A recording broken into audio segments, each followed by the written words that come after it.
미 핵추진 항공모함 니미츠호가 오늘 아침 부산 기지에 입항했다는 소식 전해드렸었는데요.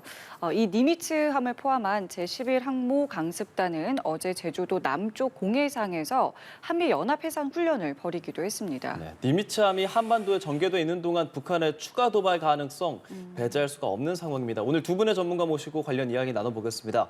문근식 경기대 정치전문대학원 교수, 박원곤 이화여대 북한학과 교수 두 분 나와 계십니다. 어서 오십시오. 네, 안녕하세요. 네, 안녕하십니까. 지금 이 니미츠호가 오늘 오전에 이제 부산에 입항을 했습니다. 입항을 했고 이게 떠다니는 이제 군사 기지로 불리는데요. 저희가 지금 현재 상황의 모습을 좀 보여드리고 있습니다. 언뜻 보기에도 굉장한 규모를 느끼실 수가 있으실 텐데요. 길이가 332.8m, 폭이 76.8m에 달합니다. 이것을 축구장 3배 넓이의 이제 비행 갑판이라고 생각을 하시면 이해가 좀 빠르실 수 있으실 것 같고, 지금 화면에도 이동하는 이제 사람들의 모습이 보이는데 굉장히 좀 작게 보이는 걸 봐서 이 니미츠호 함의 규모를 알 수가 있을 것 같습니다. 높이는 23층 건물에 맞먹을 정도라고 합니다. 예, 떠다니는 군사기지라고 불릴 만큼인데요. 저기 보이는 하나하나가 사실 다 이제 전투기들이고 우리가 예. 쉽게 예상할 수 없을 만큼 큰 크기인데 우리나라에 항공모함이 없기 때문에 쉽게 좀 예상하기 어렵거든요. 교수님, 니미츠함이 얼마나 큰 건지 그리고 시청자 여러분이 어느 정도의 규모라고 좀 이해하면 좋겠습니까? 미국의 항공모함은 세계에서 가장 큰 항공모함을 가지고 있다 이렇게 평가할 수 있고, 항공모함은 이제 크기 면에서, 그다음에 전투력, 싸움을 얼마나 잘하느냐, 그다음에 가격, 이 세 가지 특징적이 있는데, 크기 면에서는 조금 전에 축구장 3배로 말씀하셨는데 제가 예. 볼 때는 크기가 네. 백령도 인구가 한 5천 명 정도인데, 근데 여기는 항상 5천 명에서 6천 명이 타고 있어요. 그다음에 뭐 없는 거 움직이는 소도시예요. 여기는 뭐 정말 소방서, 우체국, 영화관, 수영장 뭐 다 있고요. 최근에는 그런 얘기가 있더라고요. 여기서 저 온라인 쇼핑 주문하면 10일 이내에 도달한대요. 그 정도로 엄청난 소규모의 도시라고요. 그다음에 전투력 하면은 뭐 전투기, 그다음에 조기 경보기, 전자전기까지 합쳐가지고 한 70대에서 90대. 작전 유형에 따라 약간씩 틀려요. 이 정도면은 뭐 움직이는 전투 비행단이죠. 비행단. 그래서 어떤 사람들은 뭐 좀 과학적이진 않지만은 소련의 전문가가 기가 죽어가지고 러시아의 전문가가 기가 죽어가지고 평가할 때 중국 해군이 저걸 저 한 대를 격침시키려면 한 30-40%는 들어가야 된다. 중국 해군이 그 정도로 싸움을 잘한다, 싸움을 잘할 수 있다 이렇게 표현할 수 있어요. 그래서 저게 뜨면은 지금 북한에서 가장 긴장하잖아요. 전략무기라고. 근데 이제 또 한 가지 특징이 비싸요. 얼마나 비쌉니까? 이 항공모함은 5조에서 한 7조 정도 한 척 만드는데, 그런데 1년 운용비가 4-5천억 원 들어가니까 어제 이제 훈련한 우리 최영함 있잖아요. 최영함. 그 정도 한 척 만들어내는 값이 1년 운용 유지비로 든다고. 와, 엄청난 크기. 엄청난 차이가 많이 나요. 말씀하신 것처럼 이 항모에 탈 수 있는 인원이 이제 5,500명에서 600명에 이른다고 하고, 그렇죠. 6,000명에 이른다고 하고, 뭐 규모는 뭐 말할 것도 없고 지금 보이는 것처럼 뭐 전투기는 물론이고 항공기 90여 대를 또 탑재할 수 있다고 하는데 어떻게 좀 설명을 해야 되는 겁니까? 일단 니미츠라는 이름 자체가 미국의 2차 세계대전 당시 태평양 함대 사령관이고요. 후에 10대 미국 해군 참모 총장을 지냈던 체스터 니미츠의 이름을 딴 겁니다. 이 니미츠호는 1975년에 취약한 미 함대 소속 핵 항모고요. 우리 문 교수님 말씀하신 것처럼 최대 90대 정도인데 이번에 올 때는 70대 정도를 싣고 왔다. 지금 뭐 계속 갑판에 다 비행기들이 나와 있어서 눈에 보이는데요. 이 중에는 아마 우리 많은 시청자분들한테도 익숙한 비행기가 좀 있을 겁니다. 예를 들어서 FA-18 전투기 슈퍼 호넷이라고 불리는 거. 이게 영화 탑건에 나왔죠. 그 비행기도 있고요. 그 외에도 뭐 가장 강력한 것 중에 하나가 EA-18G라고 그라울러 전자전기라고 불리는 게 있습니다. 그 전자전을 수행하는 그런 비행기인데요. 현존 하는 최강의 전투기라고 불리는 것이 F-22가 있습니다. 그거는 뭐 미국만 갖고 있고 우방국한테도 팔지 않은 절대 무기라고 불리는 건데, 그 F-22를 EA-18G 그라울러 전자전기가 공중전에서, 물론 시뮬레이션입니다만 그 격출했다라는 겁니다. 그만큼 전자전 능력이 뛰어난 부분, 이건 특히 북한의 핵위협에 노출된 우리 입장에서는 매우 중요한 그런 무기 체계다라고 판단이 되고요.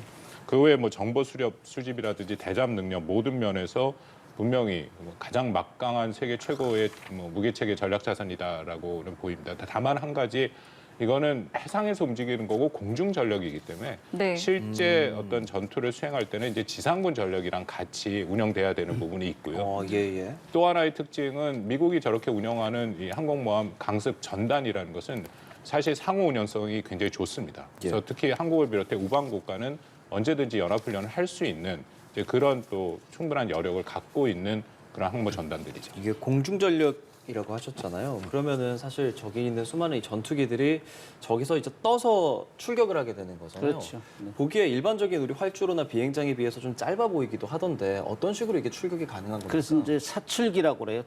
우리 그러면 고무충으로 던지잖아요, 뭐를 쏠 때. 네. 그래서 사출기라고 하면 캐터펄트라고 그래요. 캐터펄트. 그래서 활주로는 작지만은 세게 아주 엄청난 힘으로 밀어준단 말이죠. 그게 한 시속 250km 정도 속도로 밀어줘요. 그거를 1분에 저 항공기는 1분에 12대 정도로 이렇게 출격시킬 수 있다는 어마어마한 거죠. 그다음에 조금 전에 우리 박 교수님 말씀하셨지만은 항공모함은 항공기가 주 무기예요. 포가 아니고 미사일이 아니고. 네. 그렇기 때문에 여기에 타는 비행 중에 가장 특징적인 게 또 F-35C가 있어요. 이거는 스텔스, 그냥 귀신 잡는 거지, 귀신 비행기라고 하죠. 그래서 북한에서 긴장하는 이유 중에 또 큰 것 중에 하나가 그거예요. 이거는 뭐 북한의 레이더에 잡히지 않고 동해에서 떠가지고 그 주석공도 공격할 수 있고 이런 무기가 있기 때문에 굉장히 위협적이다. 그래서 북한에서 신경질적인 반응을 보이는 거죠. 그래서 계속 미사일 쏴대고 뭐 우리 너희들도 공격할 수 있어 이런 과시하는 거죠. 예, 어제 이 제11 항모 강습단의 단장이 이런 이야기를 했더라고요. 항모 강습단은 항해할 때마다 우주에서부터 수중까지 모든 영역을 아우르는 완전한 전력으로 다닌다라고 했는데 잘 이해가 되지는 않아서요. 이거를 좀 어떻게 좀 풀이하면 될까요? 뭐 그렇게 말을 하는 것이 과장된 건 아닙니다. 왜냐하면 갖고 있는 무기 체계 자체가 정말 우주를 포함해서 모든 것들을 방어할 수 있고 공격할 수 있는 능력을 갖고 있다라고 보면 될 것 같습니다. 이게 항공기를 탑재를 하고 있지만 그 항공기 외에도 뭐 굉장히 많은 다른 것들이 있습니다. 항공기에도 전투기가 있고 예를 들어서 뭐 E2CD 호크아이 경계 감시라는 게 있거든요. 그거는 굉장히 이 감시 정찰, 항공모함 주변의 공중 상황, 해상 상황을 다 볼 수 있는 감시 정찰 자산으로는 미국이 갖고 있는 최신의 기 중에 하나고 아까 말씀드린 전자전기도 갖고 있고요. 네. 그 외에도 뭐 헬리콥터를 비롯해서 모든 것을 갖고 있고 특히 이 뭐 항공모함이 주변에 이제 이지스함과 같이 운행을 하는데 미사일 방어 시스템이 충분히 갖고 있습니다. 그래서 날라오는 미사일, 그건 우리한테도 굉장히 중요한 것이죠. 북한이 네네. 만약 한국을 향해 미사일을 쏜다면은 거기에 대해서 탐지 식별 요격할 수 있는 그런 그 능력들을 다 갖고 있고 그리고 아까 우리 문 교수님 말씀하신 F-35C라고 불리는 거 라이트닝 2 스텔스 전투기죠. 이거는 북한이 절대 볼 수 없는 전투기입니다. 그게 레이더에 아주 조그만 점 같은 포착할 수 거로 없다는 거죠. 등장하기 때문에 여기서 떠서 평양을 폭격하더라도 북한은 전혀 그것을 탐지할 수 없는 부분들이 있는 거고요. 거기에 지금 미국이 멈추고 있는 것이 아니라 계속 발전을 시키고 있기 때문에 첨단의 예를 들어서 그 MQ-4C라는 트라이턴 무인 항공기도 여기서 뜹니다. 그러니까 그거를 비롯해서 뭐 굉장히 많은 무기 체계를 제가 다 일일이 설명드리긴 힘든데 북한의 입장에서는 자신들이 갖고 있는 핵 능력에 확실한 억제력을 발휘할 수 있는 무기 체계다. 그래서 그 이 부분에 대해서는 굉장히 긴장을 하고 있는 것은 분명하죠. 그래서 예전 같았으면은 이 항공모함 강습 전단이 이 한반도에 투사됐을 경우에는 미국의 북한의 최고 지도자 같은 경우에 잠적을 했었습니다. 외부에 나타나지 않았죠. 그러니까 그만큼 북한한테는 우리가 갖고 있는 최고의 억제력을 발휘할 수 있는 무기 체계인 것은 분명합니다. 이 우주에서 수준까지라고 말씀하시니까 네네. 그 얘기가 이제 미국 GPS가 원래 미국에서 개발한 거예요. 그래서 미국은 실시간으로 전 세계를 보고 있다는 거거든. 이 전투 정보도 모든 GPS 위치 다 확보하고 그다음에 이 항공모함은 지휘 통제체가 엄청나게 발달돼 있어요. 그래서 미국 대통령하고 직속으로 연결돼 있어요. 그래서 영화 보면 있잖아요. 우리 항공모함 어디 있어 지금 이런 얘기를 하잖아요. 대통령이. 그 정도로 전 세계를 이렇게 보고 있다는 것이고 그다음에 항공모함은 맨 전단을 이어서 간단 말이죠. 그럼 맨 앞에 핵 추진 항공모함 잠수함이 있어요. 그래서 수중을 커버한다고. 왜냐하면은 이제 그래서 먼저 이제 길을 보는군요. 그다음 수상은 미사일로 하고 항공기로 하고 예. 그다음 보이지 않는 곳에는 잠수함이 또 가봐요. 그렇기 때문에 우주에서 수준까지 이런 얘기가 나오는 거죠. 이번에 이렇게 들어온 게 니미츠가 들어온 건 처음은 아닌 거죠? 니미츠 같은 경우는 2013년에도 한번 부산에 입항했다고 하고 제가 알기로는 또 그 북한에서 핵무기 핵실험할 때 동해에서 활동을 한 걸로 알고 있어요. 예.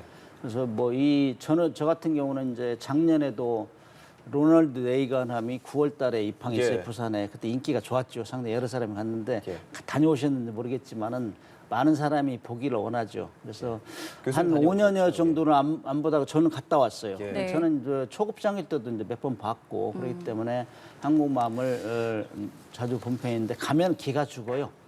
야, 이런 함정 움직임이 정말 미국은 천조국이나 이런 얘기를 인정하지 않을 수가 없어요. 예, 이렇게 입항한 것이 우리나라와 해상 훈련을 하고 북한의 계속된 도발에 우리가 한국과 미국이 공고함을 보여주기 위함이지 않습니까? 어떤 훈련들 진행합니까? 그 연합훈련을 정상화하고 있다라고 표현하는 것이 맞습니다. 왜냐하면 그간에 뭐 2018년, 19년 충분히 이해가 됩니다만 한반도 평화 프로세스 기간 동안 우리가 연합훈련을 축소하거나 중단을 했었죠. 그리고 나서도 계속 연합훈련을 사실상 온전하게 하지 못했는데 뭐 작년부터 북한이 핵을 고도화하니까 거기에 대응해서 우리는 당연히 한미가 억제 능력을 강화해야 되는 것은 분명하고요. 예. 거기에 따른 연합훈련들이 되고 있다. 그래서 얼마 전에 끝난 우리가 이제 프리덤 실드라고 부르는 자유의 방패 네. 훈련이 있었고 연이어서 지금 하고 있는 것이 이제 워리어 실드라는 전사의 방패. 이것은 연합 야외 기동 훈련입니다. 이 일환으로 니미츠 그 항공모함이 들어왔다라고 판단이 되고요. 그래서 한미가 당연히 연합 능력을 강화하는 그런 훈련들이 어저께도 있었고, 근데 또 중요한 것 중에 하나가 한미가 우리가 많이 말하는 확장 억제를 지금 강화하려고 하고 있지 않습니까? 거기에 핵심 중에 하나가 북한이 그렇게 위협을 가할 때 한국이 요구하면 미국의 전략 자산이 들어오는 형태로 그런 제도화를 만들고 있는데요. 제가 네. 이걸 확실히 확인하지는 않았습니다만 이번에는 아마 한국이 요청을 해서 니미츠가 들어온 그런 형태로 일단은 이해를 하고 있습니다. 그렇다면은 이 미국 전략 자산이 적시에 그리고 조율된 방식인 거죠. 한국이 요청을 했으면 그런 방식으로 왔다라는 것은 이전과는 좀 다른 형태의 확장 억제의 좀 제도화의 수준이 높아졌다. 그렇게 볼 여지도 있습니다. 그러니까 이 핵 항모가 한반도에 전개되었다 그 자체만으로 미국의 핵 우산 공약이 공고하다라고 이것을 그러면은 해석을 해도 된다라는 말씀이신데요. 어떻게 좀 우리 국민들이 이제 보시는지요? 불안해하는 것 중에가 하나가 이제 핵무기는 유사일에로 한 번밖에 사용 안 했어요. 그래서 이거를 어떻게 표현할 때는 공갈무기다. 가지고는 있어도 쓸 수 없는 핵무기 아니냐. 네네. 그럼에도 불구하고 현재 북한에서 살아남기 위해서 체제 유지를 하기 위해서 계속 핵무기를 개발하고 이제는 전술핵을 개발해서 남한 전역을 공격할 수 있다. 이렇게 하면서 위협을 하고 있잖아요. 네네. 이런 상황에서 한미 동맹, 세계에서 최강이라는 한미 동맹에서 이건 좌시할 수 없다 했는데 그럼 무엇로 좌시할 수 없다는 얘기냐. 우리는 핵무기는 핵무기가 막아야 돼. 근데 우리 핵무기가 없잖아요, 우리는. 한반도에 배치가 되어 있지 않잖아요. 그래서 한국 국민들이 좀 불안해한단 말이죠. 이런 차원에서 지금 뭐 미국하고 핵 확장 억제라는 거는 한국이 핵무기를 가지고 있지 않고 있으므로 미국의 핵을 이용해서 하시라도 북한 핵을 막아주겠다 이거거든요. 네네. 그걸 얼마나 신속하게 할 수 있느냐. 말로만 하지 말고 이렇게 항공모함이 들어와서 시위를 하면서 이 정도로 협력이 잘 되고 있으니 너희들 함부로 경검항동하지 말아라. 우리는 모든 핵 자산을 가지고 있다. 너희들 투발수단보다 훨씬 많은 핵 투발수단을 가지고 있다. 거기에 이제 뭐 전략 폭격기나 그다음에 조금 전에 라이트닝 이런 데서 공격할 수도 있고 지금 잠수함을 통제할 수 있어요, 여기서. 그렇기 때문에 이런 걸 보여주는 것이죠. 그래서 과거에 조금 전에 말씀하셨지만 몇 년 동안 이런 연합을 안 함으로써 해서 국민들이 좀 불안해했잖아요. 네. 그래서 이번에 이들이 수시로 들어와가지고 한국이 협조하고 있어. 걱정하지 마. 이렇게 보여주는 거죠. 그러니까 사실 지금 이제 말을 할 게 북한이 수많이 하는 그 도발에 대해서 하나하나 짚어볼 건데 그 전에 이렇게 큰 항공모함 같은 핵 추진 자산이 전략 자산이 들어오면 북한이 도발을 안 했던 것 같거든요. 제 기억에. 근데 언젠가부터는 레이건함이 들어오고 막 이렇게 들어와도 북한이 뭔가 아랑곳하지 않은 것 같은 느낌이 드는 것. 이것은 왜 그렇겠습니까? 그렇습니다. 그 부분이 많이 우려가 되는데요. 작년 9월 달에 로널드 레이건 항모 전단이 들어왔었는데 그 처음으로 북한이 항모 전단이 들어와서 한미가 연합훈련하는 기간 중에 도발을 했습니다. 아까 말씀드린 것처럼 그간에는 특히 미국의 이런 막강한 전략 자산이 한반도에 투사되는 그런 시기에는 북한이 도발을 하지 않았고 예. 대부분의 북한의 뭐 선대 지도자들 같은 경우에는 잠적을 해서 나타나지 않았었죠. 예. 근데 그만큼 북한에게는 억제 효과가 컸는데 작년 9월 달에 저는 이제 문지방을 넘었다라고 생각을 표현을 하고 그리고 올해 들어서도 우리가 보고 있는 명확한 모습들이 아까 잠깐 말씀을 드렸습니다만 이 한미가 대규모 연합훈련인 그 자유의 방패 훈련을 3월 13일 시작을 했는데요. 바로 권장날 12일 날 북한이 쏜 미사일이 그 잠수함에서 전략 순항 미사일을 쐈고 그렇죠. 그다음에 14일 날 단거리 탄도 미사일을 2발을 쐈고 그리고 중요한 것은 16일 날 평양 순안에서 김정은이 딸 김주혜까지 데려다 놓고 화성 17로 보이는 대륙간 탐도 미사일을 쐈다라는 거거든요. 근데 이건 다 연합훈련에 하는 그 기간 중에 지금 미사일을 쏜 거고 특히 3월 16일 날 북한이 쏜 그 화성 17로 보이는 미사일 같은 경우에는 순환 비행장은 이 개활지입니다. 그러니까 완전히 공개된 이렇게 다 열려 있는 지역이기 때문에 한미가 또 거기서 워낙 북한이 그런 대륙간 탄도 미사일 발사 시험을 많이 하기 때문에 매우 주시하는 그런 지역이거든요. 그리고 연합훈련을 한다라는 것은 미국의 감시 정찰 자산이 총동원되고 있기 때문에 군사 상황과의 준하게 한반도의 특히 북한의 움직임을 아주 면밀하게 보고 있다는 겁니다. 그럼에도 북한이 심지어는 김정은이 직접 나타났고 딸까지 데리고 나타나서 보란 듯이 쐈다는 것은 네. 그만큼 그들의 핵에 대한 자신감이다라고 볼 수 있고요. 그게 이제 우리가 이론에 이런 게 있습니다. 안정, 불안정화 역설이라는 게 있습니다. 그게 뭐냐면 핵을 가지면 국가 간의 전쟁을 하기가 어렵죠. 왜냐하면 핵은 서로 공멸하는 무기체계이기 때문에 예.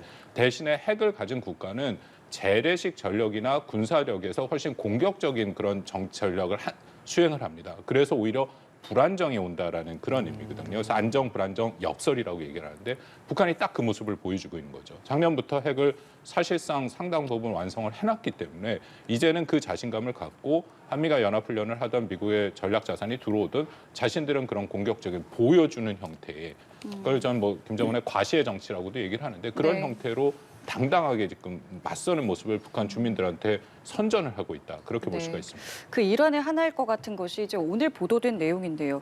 전술 핵 탄도로 보이는 사진을 이제 북한이 공개를 했습니다. 그 사진을 보면은 이제 일련 번호도 있기 때문에 이것이 이제 실제 사용이 가능한 것인가까지도 저희가 의심을 좀 해봐야 될 것 같은데 일단은 그 보도 내용을 좀 보시고는 어떤 생각하시는지요? 우리가 뭐 아직은 그 정보를 좀 확인해 볼 필요가 있고요. 특히 예. 북한이 작년부터 보여주는 것들을 보면 좀 일종의 과장되는 모습들이 적지 않게 나타납니다. 대표적인 게 작년 3월 24일인데요. 화성 17을 쐈다라고 북한이 대대적으로 선전을 하고 뭐 심지어는 동영상까지 올렸는데 네. 한미 정보 당국이 판단하기에는 화성 15로 봤거든요. 그렇죠. 그리고 올해 같은 경우에도 지난달 22일에 전략 순항 미사일을 쐈는데 네. 그것을 우리 한미 정보 당국에서는 안 쐈다라고 얘기를 하고 있고 그리고 헤일이라고 불리는 이제 무인 수정 그 공격정조차도 이게 그 정도의 능력을 갖지 못했다라고 얘기를 했기 때문에 좀 조심스러움은 분명히 있습니다. 예, 다만 예. 북한이 보여주고자 하는 그런 정치적인 목적은 분명하죠. 북한의 뭐 이른바 표현이 좀 거칠 수 있습니다만 지금 북한이 하고 있는 건 일종의 인정투쟁 같은 형태거든요. 그러니까 자신들의 핵 능력을 믿어라. 이건 가지고 자신들이 있다. 계속 실전 타격 능력이 있다라고 얘기를 하는데 예. 한미가 정밀하게 이 분석을 하다 보니까 상당 부분 제한된다라는 게 보이는 겁니다. 근데 그 중에 하나가 그 논란이 되고 있는 것이 과연 북한이 핵을 소형화할 수 있었느냐 하느냐. 왜냐하면 소형화가 돼야지 그간 보여줬던 모든 무기 체계에 핵이 탑재가 되는 거거든요. 네. 그러니까 이번에 보여준 것은 분명히 소형화 모습은 있고 또 이게 규격화됐기 때문에 대량 생산이 가능한 모습도 보입니다. 근데 물론 그게 정말로 그게 완성된 거는 조금 더 우리가 정밀하게 판단해 볼 필요는 있다고 생각합니다. 예, 이 성능의 과장 그리고 지금 이 보도되는 주장하는 부분에 과장일 수 있다라는 부분을 저희가 계속 경계해야 된다는 말씀의 일환으로 이번에 그러니까 최근에 그 진행했던 해일 시험과 관련해서도 한미 당국이 성능이 과장됐을 가능성이 있다라고 발표를 했습니다. 저희가 이제 앞서 북한에서 이제 주장한 것만 놓고 봤을 때는 뭐 상당한 위협이 있지 않겠느냐라는 이제 이야기를 좀 나눴었는데요. 이러한 한미 당국의 발표에 대해서는 좀 어떻게 보셨는지요?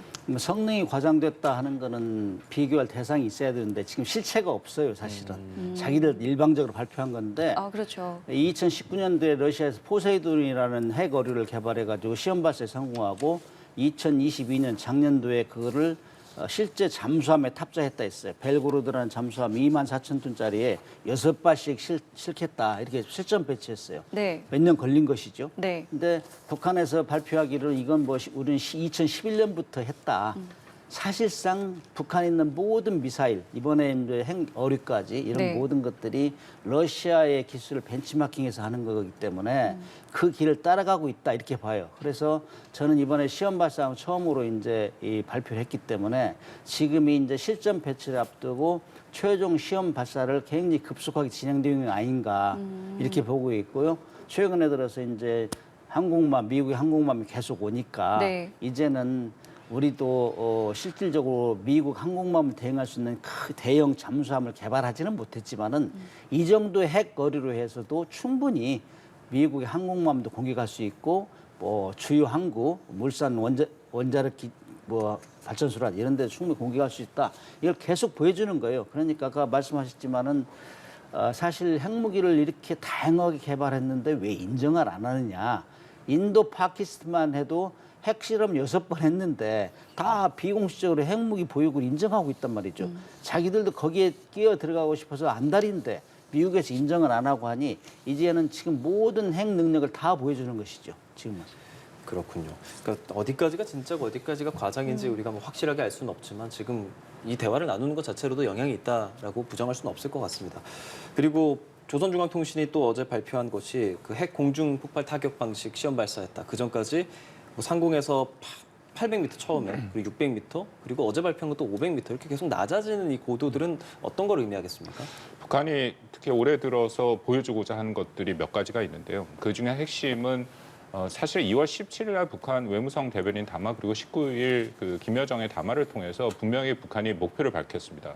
이게 작년과는 차이가 나게 한미가 하고 있는 대북 억제 능력 강화, 이게 연합훈련 같은 거, 전략자산이 들어오는 걸 얘기하는데요. 거기에 대해서 북한이 사사건건 압도적인 대응을 하겠다라고 얘기를 하고 있습니다. 그렇다면은 압도적인 대응을 어떤 의미를 갖고 있느냐를 봐야 되는데 북한이 보여주는 건 결국은 핵과 관련된 미사일이고 아니면 기존에 보지 못했던 새로운 형태의 무기체계이거나 아니면 그것을 어떻게 투사하고 투발하느냐를 보여주는데요. 방금 말씀하신 예를 들어 500m, 600m, 800m에서 터뜨렸다는 것은 그간 북한이 보여주지 않았던 새로운 형태입니다. 예. 물론 공중에서 터뜨리는 의미는 그만큼 파괴력이 커진다는 것이고요. 근데 그걸 공중에서 터뜨리기 위해서는 그만큼 기술적인 진보가 있어야 되거든요. 예. 정확하게 제어가 돼야 된다. 북한의 기폭 장치가 제대로 다 작동을 했다라고 얘기를 하니까 자신들의 갖고 있는 그런 핵 미사일에 대해서 안정성이 확보됐다라는. 그러니까 이거는 또 어떻게 보면 한 수준 높은 수준의 자신들의 능력을 보여주고 있는 거고요. 그 외에도 계속 얘기하는 해일이라고 불리는 어뢰정 같은 수중 무인 공격정 같은 경우에도 이전에 보지 못했던 새로운 형태의 무기 체계이기 때문에 이것 또한 그만큼 자신들이 압도적인 대응을 보여주는 형태. 그런 것으로 우리가 이해를 할 수 있습니다. 그럼 이게 500m, 600m, 800m를 계속하는 거는 핵 능력의 고도화를 이제 표시하는 거예요. 우리가 어느 위치에서도 폭발시킬 수 있다. 그리고 이제 항공모함이 들어올 때 맞춰가지고 또 이런 얘기를 강조했단 말이죠. 항공모 예를 들어가지고 항공모함 상공에 터뜨렸다 핵무기를 소형으로 만들어 그러면 항공모함 전체가 마비되는 거예요. 모든 장비들이 네. 이런 거. 그다음에 이제 중국이 미국의 항공모함을 대응하기 위해서 개발하는 것이 ASBM 그래요. Anti-Ship Ballistic Missile 그래요. 이건 극초음속 미사일을 개발하는 거거든요. 그래서 지금 어제 발사하고 이런 것들은 다 항공모함을 겨냥해서 자기들이 앞으로 이런 극초음속 미사일을 개발해가지고 항공모함까지 공격하겠다. 이런 자신감을 표현하는 게 아닌가 이런 생각을 합니다. 네. 자, 이렇게 북한이 새로운 형태의 도발을 계속하고 있는 와중에 한미 연합훈련에서는 아직 이 해상훈련을 한미만 했습니다. 그렇기 때문에 혹시 한미일이 연합해서 훈련을 하지 않을까 이런 관측이 있는데 가능성이 있겠습니까? 우리가 이제 연합훈련은 거의 다 지금까지 한미간 해왔어요. 그리고 이게 막강한 화력을 자랑하고 그다음에 팀워크도 충분히 구축해 왔는데 우리가 한미일이 이제 같이 해야 되겠다 하는 거를 얘기가 나온 것이 북한이 ICBM을 개발할 때 함으로써 우리가 이제 미사일 경보 훈련을 했어요. 그래서 님팩 훈련에서 하다가 예. 다시 동해에서 다시 하다가 한때 이제 이전 정부에서는 이제 남북 관계가 이제 개선되면서부터 그 훈련이 줄었는데 이런 훈련이 다시 재개되지 않을까 이런 생각을 합니다.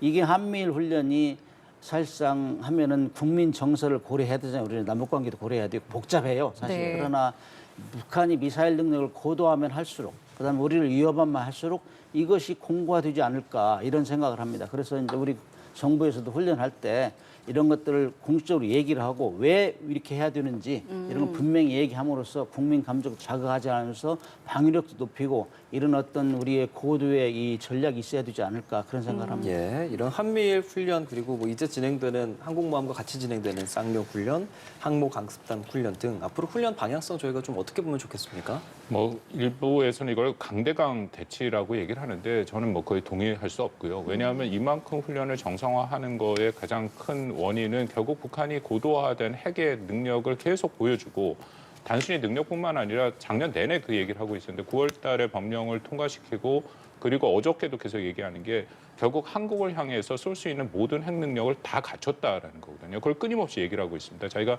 자신들의 처음 그 작전 지휘 통제의 모든 과정 그리고 그 적절한 수단 그리고 그 수단을 활용했을 때의 모든 그런 작전 계획까지 다 있다라고 얘기를 하고 있으니까 이런 상황에서 한미는 어떻게 보면 어쩔 수 없이 우리가 억제 능력, 대응 능력을 향상시켜야 되는 부분인데 앞으로 이런 부분에 대해서는 북한이 계속해서 핵을 고도화하고 이렇게 가는 상황에서는 계속해서 우리는 이 억제 능력을 좀 더 강화하는 방향으로 갈 수밖에 없다라는 것이죠.